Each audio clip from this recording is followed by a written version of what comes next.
Hello everyone. Today class number 14 for your electrical machine 2. Class number 14 for electrical machine 2.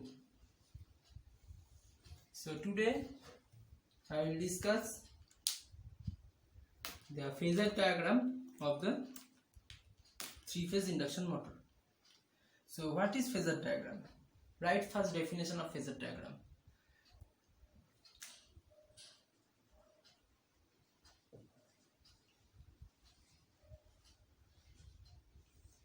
The geometrical relation between different voltages and currents. The geometrical relations between different voltages and currents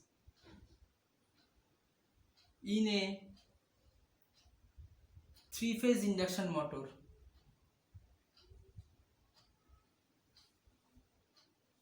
where all the EMF equations, where all the KCL or KVL equations, right? Where all the KCL and KVL equations are satisfied. Okay? Where all the KCL KVL equations are satisfied. So, according to the, suppose I would like to first draw the equivalent circuit first. Okay? This is the equivalent circuit.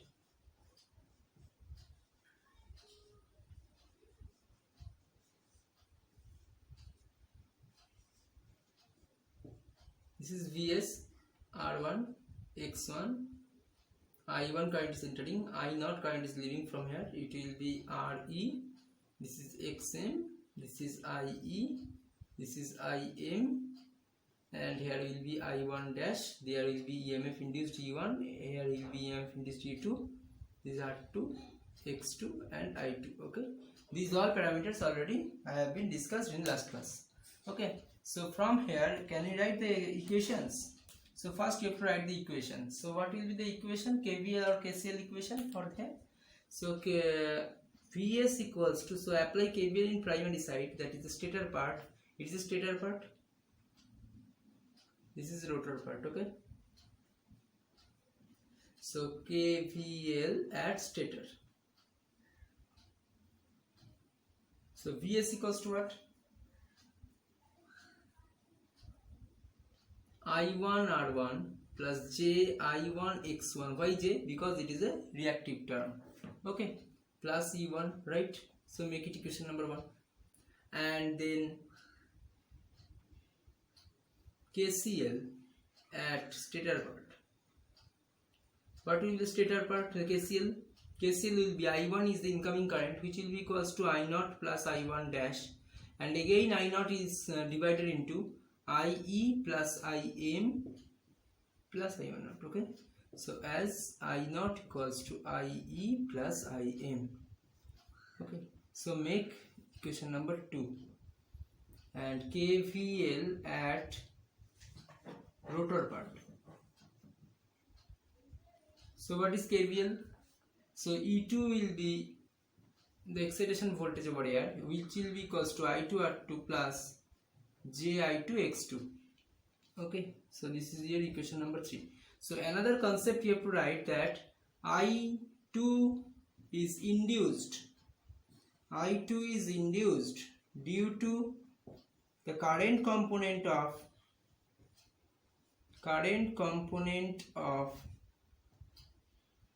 I1 dash. That is I2 is phase opposition. I2 is in phase opposition with I1 dash. Okay, I2 is phase opposition of I1 dash. Okay, so let us start drawing.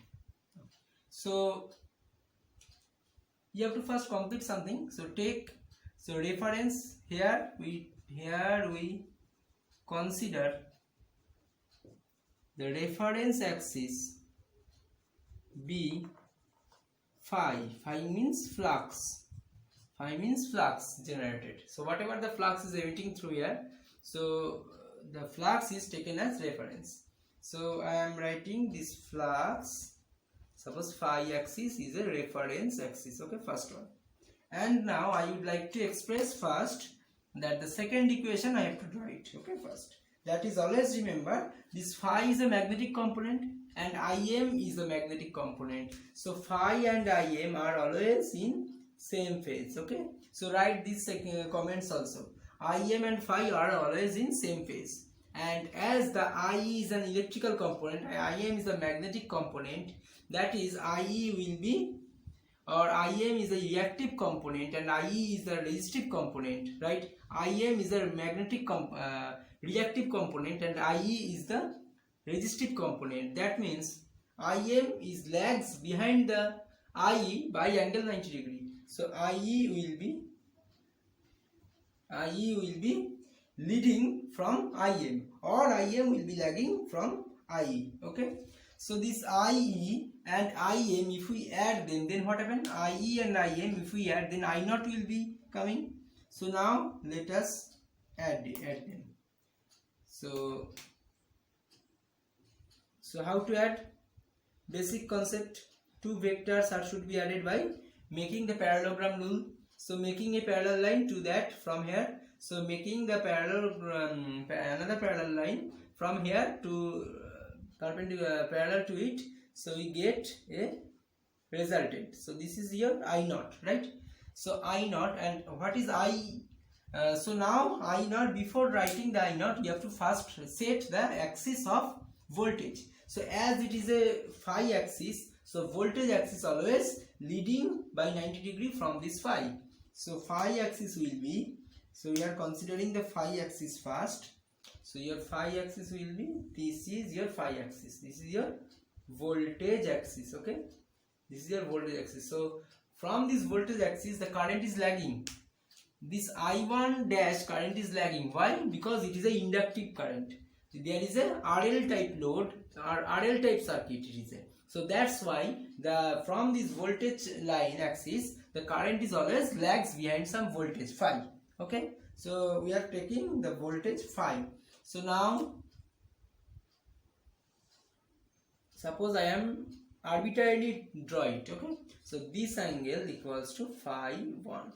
Okay, so now this phi 1 is not lagging from this voltage axis. Okay, so whatever the voltage is due to whatever the voltage is induced over here, that is Vs or E1 you can say. So this type of voltage, always from this type of voltage the I1 dash is lagging by some angle phi 1. Okay, so then you have to again add. So how to add? So I1 dash and I naught, if we add, then second equation will be developed. So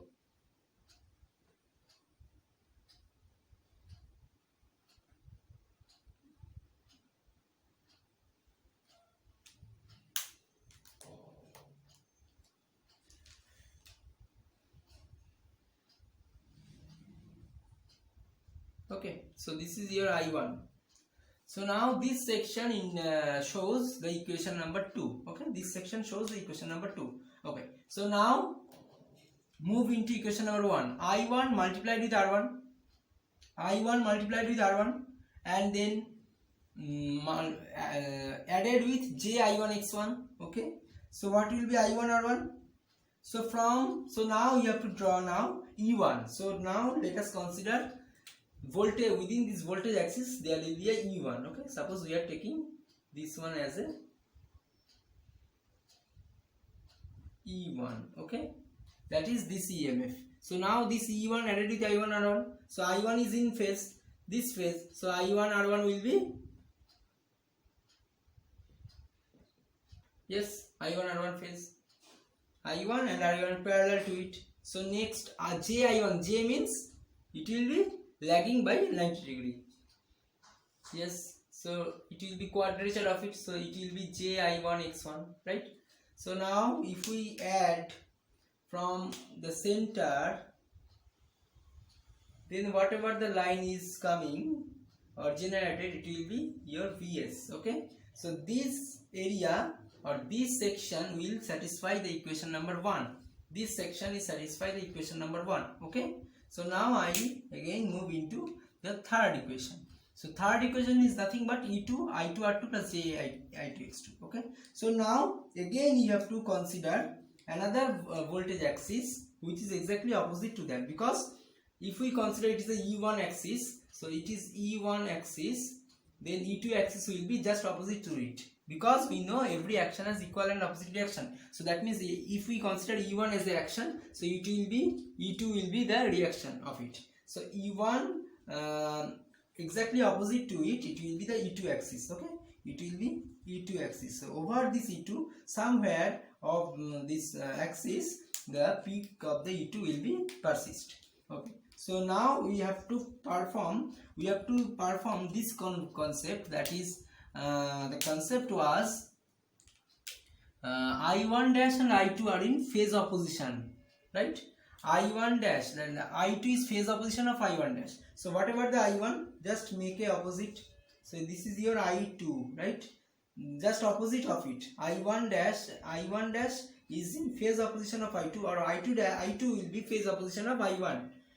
Okay, so this is just opposite of I1 dash. So okay, so this is opposition of I1 dash. Okay, so actually it is opposition of I1 dash, right? So this opposition, so this black color. Okay, so this is your I2. Okay, so now I2 R2 will be, have to draw. So I2 R2 will be, suppose R2 is less than 1. Suppose I am considering R2 is less than 1. If R2 is less than 1, then this I2 will be shorter. Okay, so this will be I2 R2. And if we consider R2 will be greater than 1, then it will be larger than I2. Okay, so now we are taking, for simplicity, R2 is shorter. So we can assume this I2 R2 will be having the less length of I2 phasor.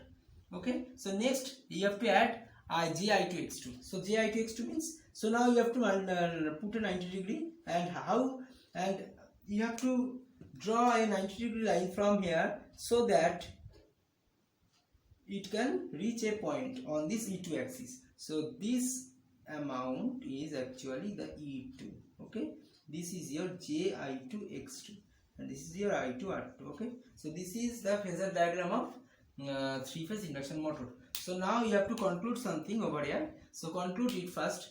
So make this point O, and it is A, it is B, it is C, this is point D. Okay, O. So note, you have to write some notes. OACDO represents equation 2. Okay, it represents equation 2, and OEFGO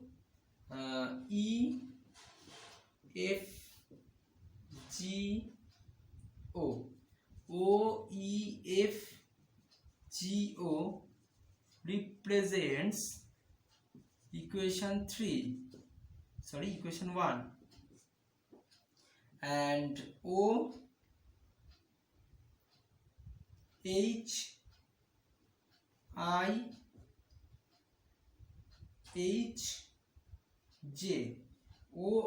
OHI or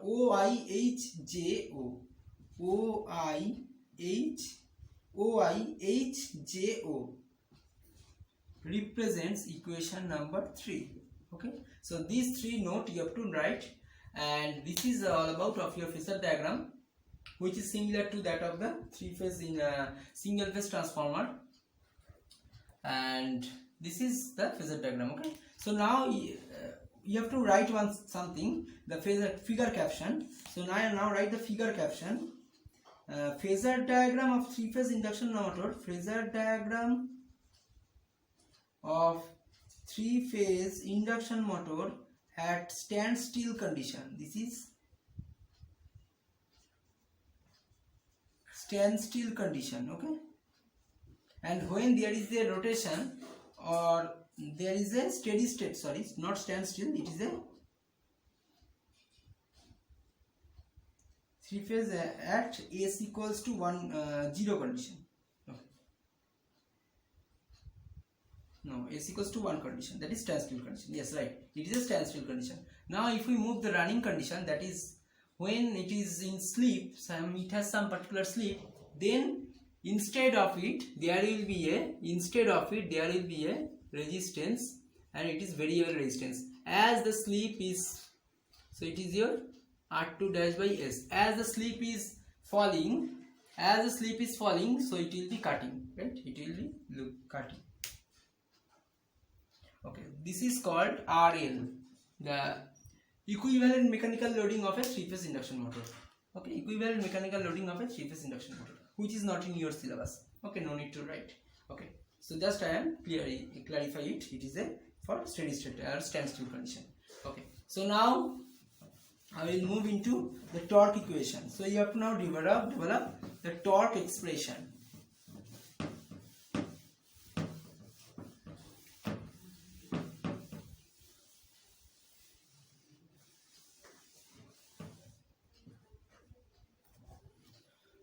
Right.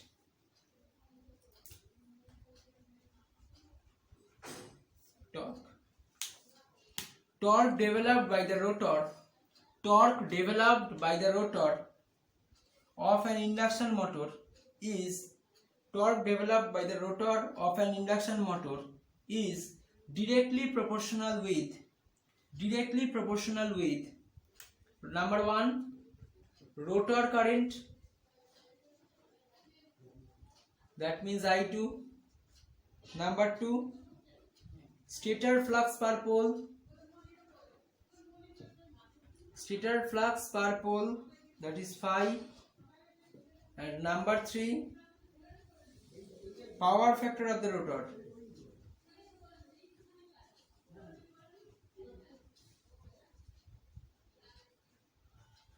Cos phi 2. Okay, so these three components you have to understand first before writing the torque expression. Okay, so that means the torque is proportional, for first case torque is proportional to current I2, make it equation number 1. Torque is proportional to flux phi, make it equation number 2, and torque is proportional to cos phi 2, make equation number 3. Okay, so now you have to draw that what is I2. So you have to find the I2 now. So from the KVL equation at secondary, right, from the KVL equation at secondary of a three-phase induction motor, E2 equals to I2R2 plus J I2X2, right? E2R2 plus J I2X2. So I2, take it common, R2 plus Jx2 over here, so equals to E2. So I2 equals to nothing but E2 by R2 plus Jx2. Okay, make it equation number 4. Okay, so now I am finding the I2 now. Okay, so but remember at running condition, so it is, this equation is in steady state condition. So at running condition, the S into E2, sleep will be incorporated with it.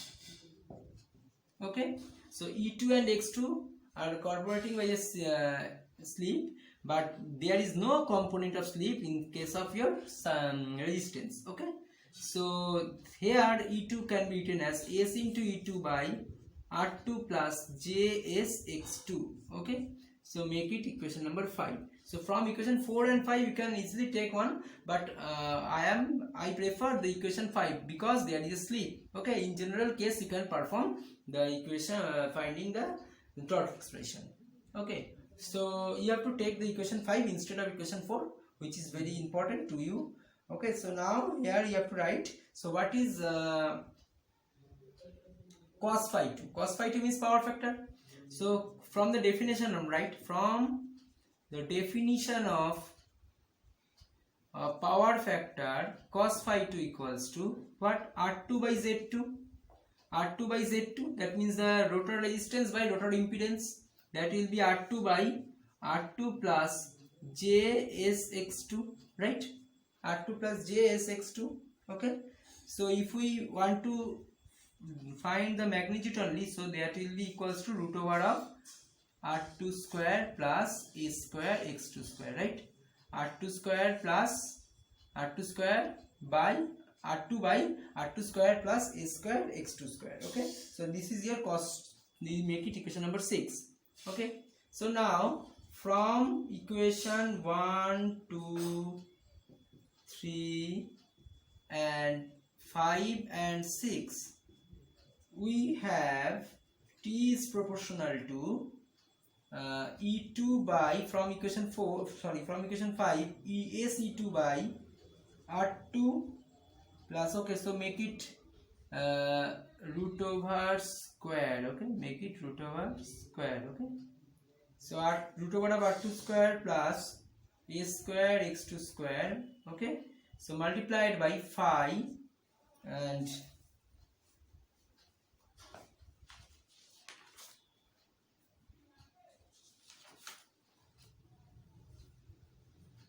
multiplied by 5 and then r2 by root over of r2 square plus a square x2 square. Okay, so t is proportional to s e2 r2, and now if we put this phi, so phi can be written as k into e2, that is phi equals to k into e2 because phi is proportional to e2. Okay, so divided by root over of r2 square plus, so after multiplying these two, so it will be looks like r2 square plus a square plus x2 square. Okay, so your ultimate torque expression is k s e2 square r2 by r2 square plus a square plus x2 square. Okay, this is your torque expression for 3-phase induction motor, general torque expression, right? This is the general torque expression for 3-phase induction motor.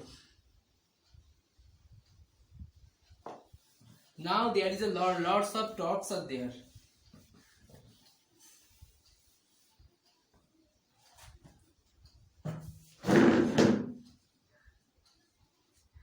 So the classification of torques I will discuss in next class.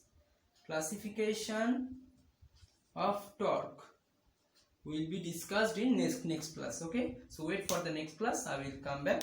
So today's class up to this much. Thank you.